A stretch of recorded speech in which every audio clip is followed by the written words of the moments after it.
Lütfen aralıklı bir şekilde içeriye geçiş yapalım.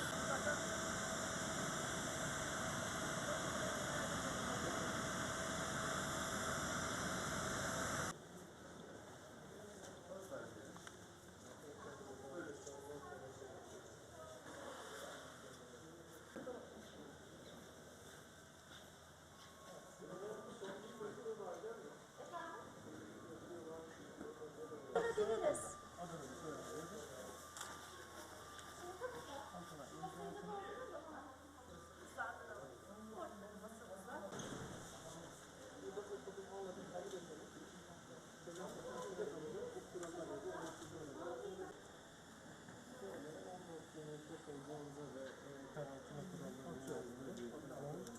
Şuraya okuduğumu anladım ama diyorum isim soyisim imza.